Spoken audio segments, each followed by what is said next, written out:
l'attitude du gouvernement haïtien vis-à-vis de l'ensemble des membres de ce Conseil, et particulièrement vis-à-vis des deux porte-plumes pour Haïti, que sont les États-Unis et le Panama, pour leur mobilisation sans précédent aux côtés de la République d'Haïti. Je veux souligner aussi au départ que l'appui de la CARICOM n'a jamais fait défaut à notre pays dans ces moments difficiles. J'étends cette gratitude à tous ceux qui se sont joints au point de presse d'il y a quelques instants. Ce geste public témoigne d'un soutien fort au peuple haïtien. En adoptant ce projet de résolution, le Conseil de sécurité décide de transformer la mission internationale d'appui à la sécurité en Haïti en une force de répression des gangs. Il s'agit là d'un tournant décisif dans la lutte que mon pays mène contre l'un des défis les plus graves de son histoire déjà mouvementée. Il se trouve que de multiples gangs lourdement armés ont étendu leur emprise sur des pans entiers du territoire, particulièrement dans la capitale, Port-au-Prince.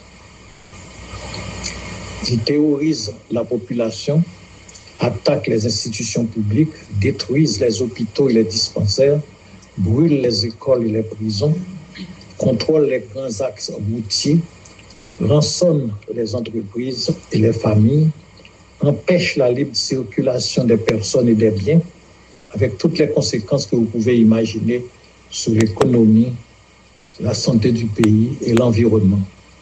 Il faut que cela cesse. Ces gangs ne sont pas de simples bandes de délinquants. Ils constituent depuis quelque temps de puissantes organisations criminelles qui naviguent et défient l'autorité et menacent même la stabilité régionale. La mission internationale d'appui à la sécurité autorisée par ce Conseil il y a environ 2 ans par la résolution 2699 et renouvelée en 2023-24 par la résolution 2751 a représenté un soutien précieux et un signal fort de solidarité internationale. Elle a permis de renforcer certaines capacités de la police nationale d'Haïti, de sécuriser quelques zones critiques et de rétablir là où c'était possible un minimum d'ordre public. Mais la réalité du terrain nous a rappelé que l'ampleur et la sophistication de la menace dépassent largement le mandat initialement accordé à cette mission, sans mentionner le manque de financement considérable. Nous resterons à jamais reconnaissants à nos frères kenyans pour les sacrifices consentis et les prix forts qu'ils ont payés pour nous venir en aide. Monsieur le Président, la décision de ce Conseil aujourd'hui marque un véritable tournant. En dotant la mission de mandat renforcé, plus offensif, plus opérationnel, le Conseil donne à la communauté internationale les moyens de répondre à la gravité de la situation en Haïti. Cette force de répression contre les gangs armés aura pour objectif principal de neutraliser ces organisations terroristes, de désarmer leurs milices, de démanteler leurs réseaux, de sécuriser les infrastructures vitales du pays et de créer les conditions de retour effectif de l'autorité de l'État sur l'ensemble du territoire. Je voudrais à cet égard remercier tous les États membres qui ont manifesté leur engagement en soutenant ce projet de résolution et en promettant de contribuer en troupes, en ressources et en expertise. Il est à souhaiter que d'autres partenaires rejoignent cet effort collectif, car la lutte contre les gangs armés en Haïti n'est pas uniquement une question nationale. C'est un enjeu de sécurité internationale qui touche aux dynamiques régionales de trafic d'armes, de drogue et de migration irrégulière. Pour finir, je voudrais rappeler un seul fait. Quand en 1945, la République d'Haïti signait la charte constitutive de l'Organisation des Nations Unies, aux côtés des alliés vainqueurs de la Deuxième Guerre mondiale, aucun Haïtien, même dans ces moments de cauchemar les plus épouvantables, ne pouvait imaginer que 80 ans plus tard, notre pays serait dans la situation où il est maintenant. Le plus pauvre de l'hémisphère occidental, le plus violent, le plus fragilisé et même le plus corrompu. Haïti est non seulement un PMA, pays moins avancé, mais un pays en marche arrière, comme disent nos détracteurs. Avec cette résolution, si elle est suivie des faits, messieurs, mesdames du Conseil, vous donnez de l'espoir non seulement aux Haïtiens au pays, mais aux Haïtiens de la diaspora, dont plusieurs centaines de milliers rêvent de rentrer chez eux, sitôt que les conditions de sécurité seront rétablies. En leur nom, au nom du gouvernement et en mon nom propre, je vous dis une fois de plus, merci. Du gouvernement haïtien, vis-à-vis de l'ensemble des membres de ce Conseil, et particulièrement vis-à-vis des deux porte-plumes pour Haïti, que sont les États-Unis et le Panama, pour leur mobilisation sans précédent aux côtés de la République d'Haïti. Je veux souligner aussi au départ que l'appui de la CARICOM n'a jamais fait défaut à notre pays dans ces moments difficiles. J'étends cette gratitude à tous ceux qui se sont joints au point de presse d'il y a quelques instants. Ce geste public témoigne d'un soutien fort au peuple haïtien. En adoptant ce projet de résolution, le Conseil de sécurité décide de transformer la mission internationale d'appui à la sécurité en Haïti en une force de répression des gangs. Il s'agit là d'un tournant décisif dans la lutte que mon pays mène contre l'un des défis les plus graves de son histoire déjà mouvementée. Il se trouve que de multiples gangs lourdement armés ont étendu leur emprise sur des pans entiers du territoire, particulièrement dans la capitale, Port-au-Prince.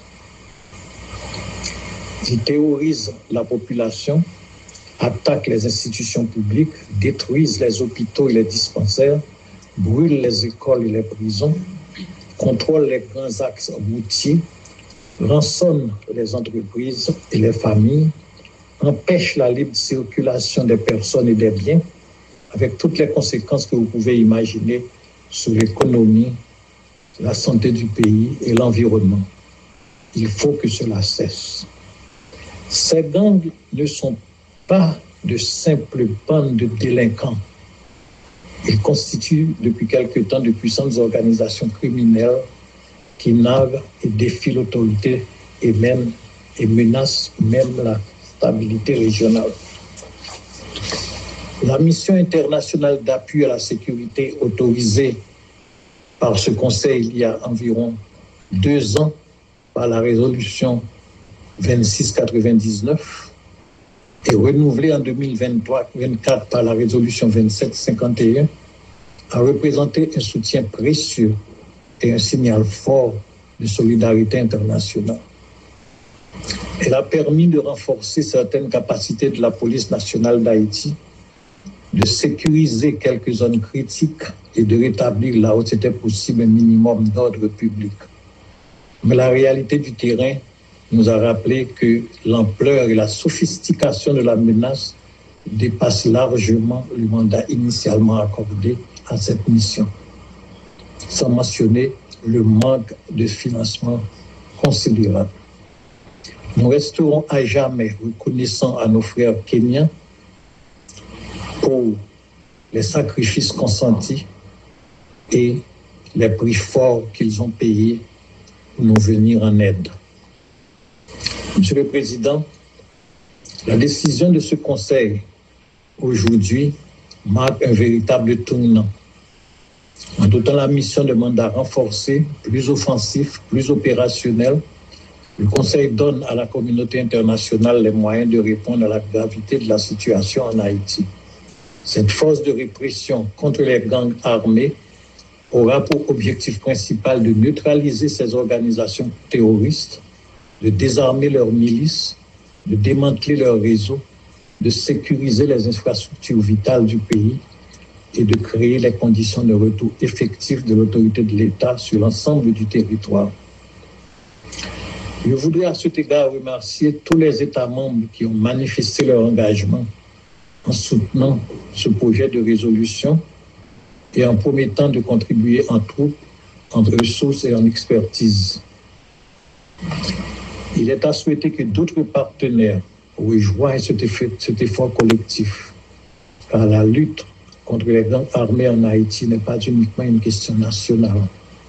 C'est un enjeu de sécurité internationale qui touche aux dynamiques régionales de trafic d'armes, de drogue et de migration irrégulière.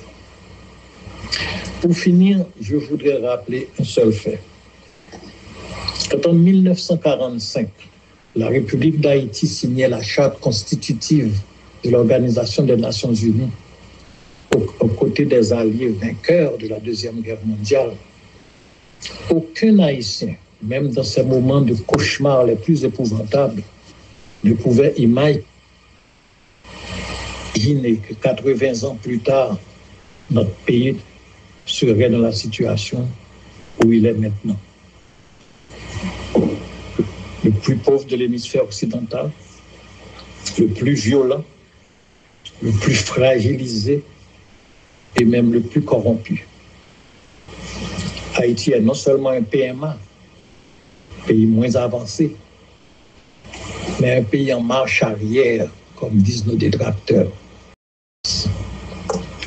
Avec cette résolution, si elle est suivie des faits, messieurs, mesdames du Conseil, vous donnez de l'espoir non seulement aux Haïtiens au pays, mais aux Haïtiens de la diaspora, dont plusieurs centaines de milliers rêvent de rentrer chez eux, sitôt que les conditions de sécurité seront rétablies. En leur nom, au nom du gouvernement et en mon nom propre, je vous dis une fois de plus, merci. Suite du gouvernement haïtien, vis-à-vis de l'ensemble des membres de ce Conseil, et particulièrement vis-à-vis des deux porte-plumes pour Haïti, que sont les États-Unis et le Panama, pour leur mobilisation sans précédent aux côtés de la République d'Haïti. Je veux souligner aussi au départ que l'appui de la CARICOM n'a jamais fait défaut à notre pays dans ces moments difficiles. J'étends cette gratitude à tous ceux qui se sont joints au point de presse d'il y a quelques instants. Ce geste public témoigne d'un soutien fort au peuple haïtien. En adoptant ce projet de résolution, le Conseil de sécurité décide de transformer la mission internationale d'appui à la sécurité en Haïti en une force de répression des gangs. Il s'agit là d'un tournant décisif dans la lutte que mon pays mène contre l'un des défis les plus graves de son histoire déjà mouvementée. Il se trouve que de multiples gangs lourdement armés ont étendu leur emprise sur des pans entiers du territoire, particulièrement dans la capitale, Port-au-Prince. Ils terrorisent la population, attaquent les institutions publiques, détruisent les hôpitaux et les dispensaires, brûlent les écoles et les prisons, contrôlent les grands axes routiers, rançonnent les entreprises et les familles, empêchent la libre circulation des personnes et des biens, avec toutes les conséquences que vous pouvez imaginer sur l'économie, la santé du pays et l'environnement. Il faut que cela cesse. Ces gangs ne sont pas de simples bandes de délinquants. Ils constituent depuis quelque temps de puissantes organisations criminelles qui narguent et défient l'autorité et menacent même la stabilité régionale. La mission internationale d'appui à la sécurité autorisée par ce Conseil il y a environ 2 ans par la résolution 2699 et renouvelée en 2023-24 par la résolution 2751, a représenté un soutien précieux et un signal fort de solidarité internationale. Elle a permis de renforcer certaines capacités de la police nationale d'Haïti, de sécuriser quelques zones critiques et de rétablir là où c'était possible un minimum d'ordre public. Mais la réalité du terrain nous a rappelé que l'ampleur et la sophistication de la menace dépassent largement le mandat initialement accordé à cette mission, sans mentionner le manque de financement considérable. Nous resterons à jamais reconnaissants à nos frères kenyans pour les sacrifices consentis et les prix forts qu'ils ont payés pour nous venir en aide. Monsieur le Président, la décision de ce Conseil aujourd'hui marque un véritable tournant. En dotant la mission de mandat renforcé, plus offensif, plus opérationnel, le Conseil donne à la communauté internationale les moyens de répondre à la gravité de la situation en Haïti. Cette force de répression contre les gangs armés aura pour objectif principal de neutraliser ces organisations terroristes, de désarmer leurs milices, de démanteler leurs réseaux, de sécuriser les infrastructures vitales du pays et de créer les conditions de retour effectif de l'autorité de l'État sur l'ensemble du territoire. Je voudrais à cet égard remercier tous les États membres qui ont manifesté leur engagement en soutenant ce projet de résolution et en promettant de contribuer en troupes, en ressources et en expertise. Il est à souhaiter que d'autres partenaires rejoignent cet effort collectif, car la lutte contre les gangs armés en Haïti n'est pas uniquement une question nationale. C'est un enjeu de sécurité internationale qui touche aux dynamiques régionales de trafic d'armes, de drogue et de migration irrégulière. Pour finir, je voudrais rappeler un seul fait. Quand en 1945, la République d'Haïti signait la charte constitutive de l'Organisation des Nations Unies aux côtés des alliés vainqueurs de la Deuxième Guerre mondiale, aucun Haïtien, même dans ces moments de cauchemar les plus épouvantables, ne pouvait imaginer que 80 ans plus tard, notre pays serait dans la situation où il est maintenant. Le plus pauvre de l'hémisphère occidental, le plus violent, le plus fragilisé et même le plus corrompu. Haïti est non seulement un PMA, pays moins avancé, mais un pays en marche arrière, comme disent nos détracteurs. Avec cette résolution, si elle est suivie des faits, messieurs, mesdames du Conseil, vous donnez de l'espoir non seulement aux Haïtiens au pays, mais aux Haïtiens de la diaspora, dont plusieurs centaines de milliers rêvent de rentrer chez eux, sitôt que les conditions de sécurité seront rétablies. En leur nom, au nom du gouvernement et en mon nom propre, je vous dis une fois de plus, merci.